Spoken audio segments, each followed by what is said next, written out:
안녕하세요. 결혼한 지 3년 된 30대 여성입니다. 이렇게 사연을 쓰게 된 건 어머님으로부터 들었던 마지막 막말이 잊혀지지가 않아서예요. 여기다 털어놓기라도 하면 시끄러운 제 속이 좀 나아질까요? 남편과는 직장 선배의 소개로 만났습니다.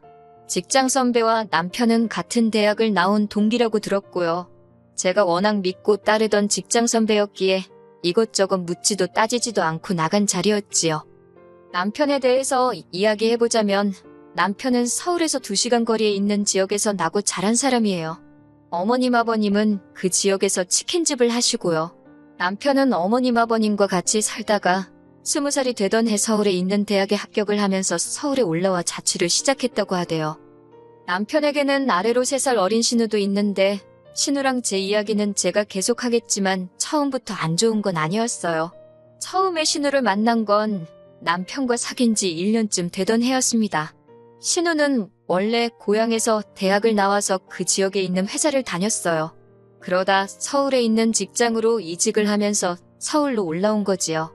신우가 올라오니까 자연스레 남편이 살던 집에서 나와 투룸빌라로 이사를 갔고 그렇게 신우랑 같이 살기 시작하더군요. 이거야 뭐 서울 물가가 워낙 비싸기도 하고 이해 못할 일은 아니잖아요. 무엇보다 제가 왈가왈부할 문제도 못 되었고요. 그래서 그냥 그러려니 했지요.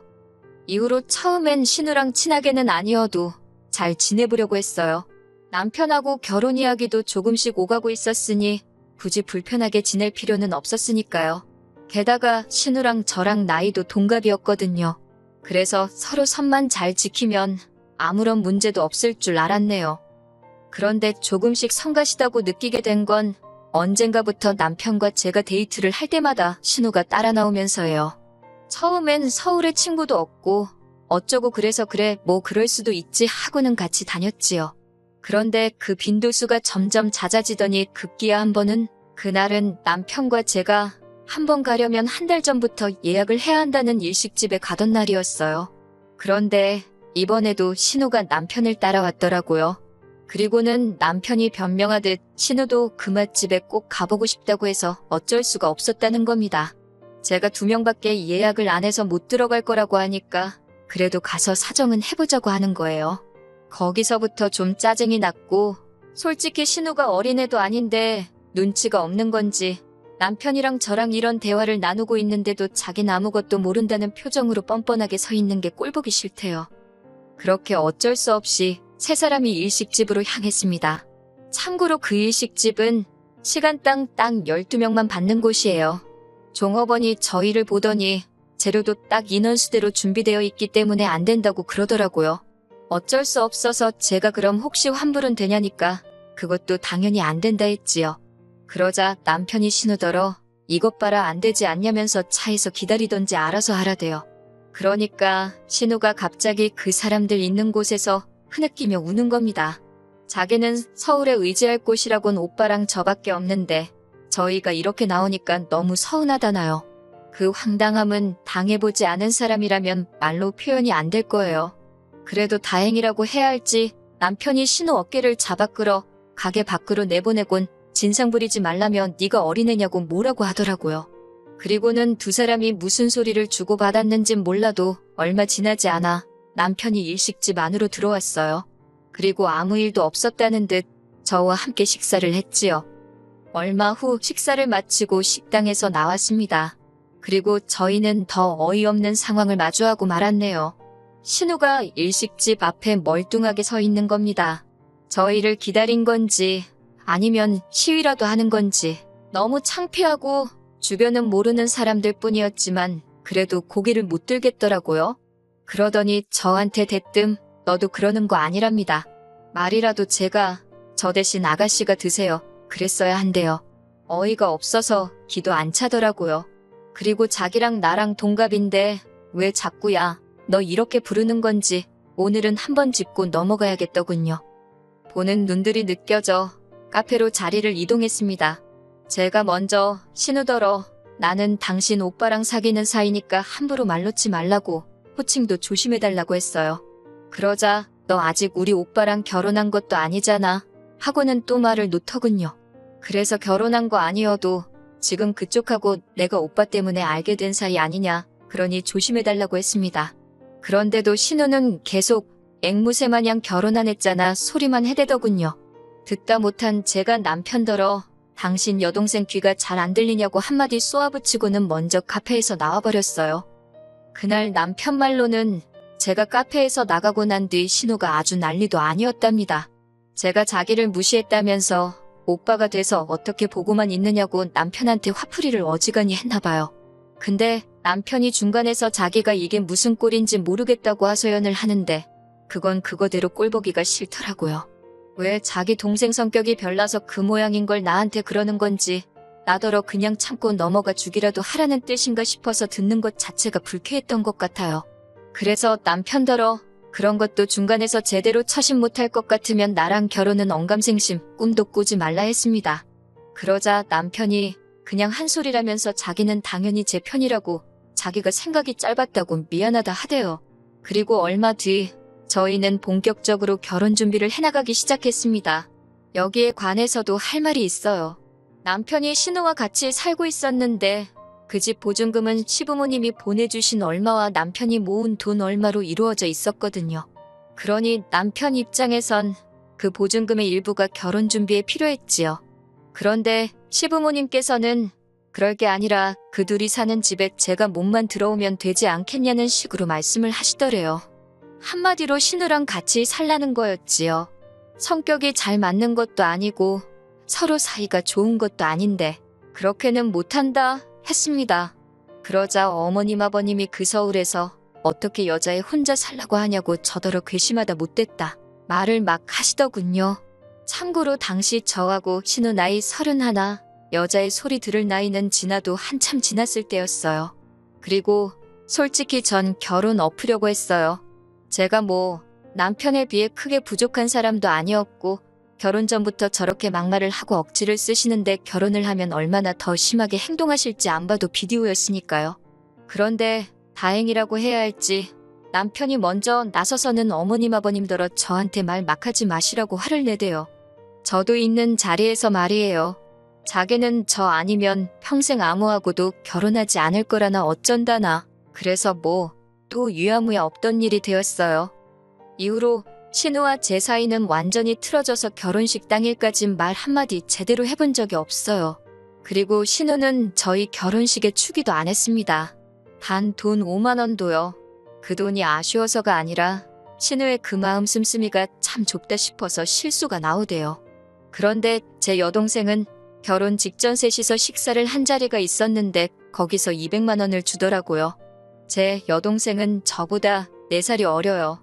당시 막 회사에 다닌 지 2년 차였고요. 그리고 그렇게 두 여동생은 사사건건 비교를 안 할래도 비교가 되기 시작했습니다. 저희가 식을 올리고 얼마 지나지 않아 집들이를 하던 날이었어요. 첫 집들이 손님은 시부모님과 신우였고요. 처음에는 사다가 차려놓을까 그런 생각도 했는데 그래도 직접 하는 편이 보기 좋겠다 싶어서 이른 아침부터 우당탕탕 난리도 아니었지요. 그렇게 한 상 차려내고 나니까 시부모님과 신우가 도착했고요. 그런데 아버님 손에 주방세제 선물 세트 하나 들려 있었습니다. 그리고 신우는 뭐 말해서 뭐예요. 기대도 없었지만 역시나 실망시키지 않더라고요. 맨손으로 와서는 음식 이것저것 먹어보면서 잔소리만 어지간히 해대고 갔거든요. 짜다 달다. 이건 양념이 어떻고 저떻고 뿐만 아니라 집안 여기저기를 구경하면서 인테리어가 어떻고 가구가 싸 보이고 어쩌고 저쩌고 정말이지 당장이라도 꺼지라고 한마디 해주고 싶더라니까요. 반면에 저희 친정부모님과 여동생은 그렇지 않았어요. 일단 집들이라고 했는데도 여동생이 언니 혼자 음식하려면 힘들지 않겠냐면서 그냥 시켜먹던가 나가서 먹자 그러더군요. 그리고 집은 구경만 하면 되지 그러면서요. 그래서 괜찮다고 하니까 그러면 내가 일찍 가서 좀 도와줄까? 그러고 묻대요. 그래서 마음만 고맙게 받겠다 했어요. 그리고 집들이 당일 친정부모님께서는 뭘 사올래도 다 있을 것 같아서 그냥 현찰로 주신다며 100만 원 주셨습니다. 그리고 여동생은 뭐 백화점에서 유명한 디저트 세트랑 현찰 30만 원 주대요. 제가 결혼식 때도 축의금 많이 하지 않았냐. 이 돈은 받은 걸로 하겠다. 그냥 가져가라 했어요. 그런데 괜찮다면서 하나뿐인 언니인데 이 정도 못 해주겠냐며 기분 좋게 받아달라대요. 이후로도 이런 비슷한 일들은 번번이 있었어요. 명절이라던가 가족 모임이라던가 저나 남편의 생일 같은 날들마다 반복되었지요. 그리고 돈 들어가는 일은 언젠가부터 응당 저희 부부가 담당이었고요. 명절만 하더라도 장 보는 비용 그리고 어머님 고생하신다고 해서 드리는 돈이 거의 100만 원 가까이 되었습니다. 물론 저도 내려가서 일을 하는 건 당연했고요. 신우는요. 데이트한다고 명절 연휴 내내 코빼기도 안 비추던걸요. 가족 모임도 저희가 하자는 것도 아니고 갑자기 어머님이나 아버님이 모이자 하셔놓고 외식을 하면 계산서는 슬며시 저희한테 밀어주시기 일쑤였습니다. 그럼 솔직히 2차로 카페를 가게 되면 그 정도는 어머님 아버님이나 하다못해 신우가 사야 하지 않나요? 그런데 그마저도 저희 담당이었으니 5 식구가 식사에 디저트까지 적게는 30만 원에서 많게는 50만 원까지 저희가 돈을 쌓아놓고 사는 사람들도 아니고 부담스러웠어요. 그리고 생일도 어머님 아버님 생신 때는 외식의 용돈이 기본이었지만 저희 같은 경우 제 생일이야 말할 것도 없고 남편 생일에도 축하한다 말뿐이시대요. 반면에 저희는 명절이면 친정 부모님은 여행을 가시거나 아니면 저희 오라고 해서 한상 차려주기 바쁘셨고요. 가족 모임도 저희가 돈 낼까봐 어느샌가 친정아버지가 먼저 계산하시기 일쑤셨어요. 제가 낸다고 하면 네 아버지 아직 팔팔하다며 괜찮다 하시는 분이셨거든요. 그리고 제 생일이고 남편 생일이고 집에 오라고 해서 한상 차려주셨고 또 둘이서 분위기 좋은데 가라고 따로 돈 챙겨주시고 그리고 제 여동생도요.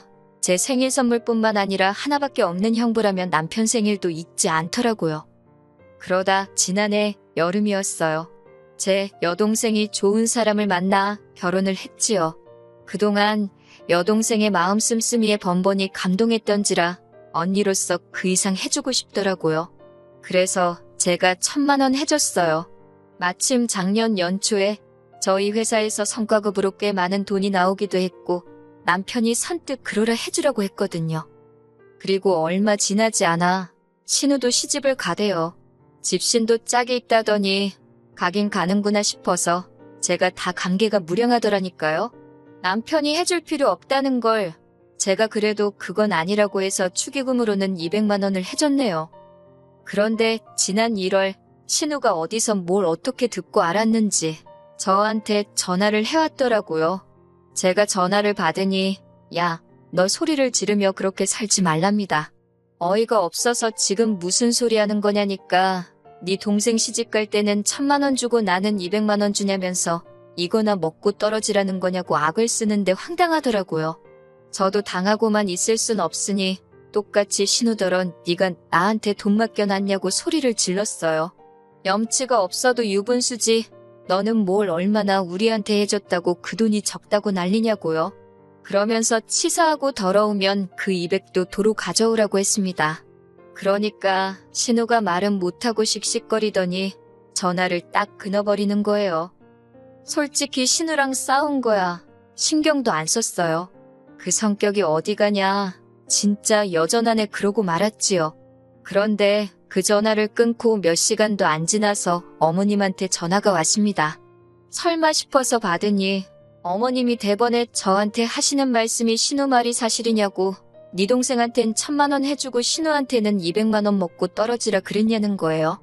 어이가 없어서 제가 그런 말을 했겠냐고 그랬어요.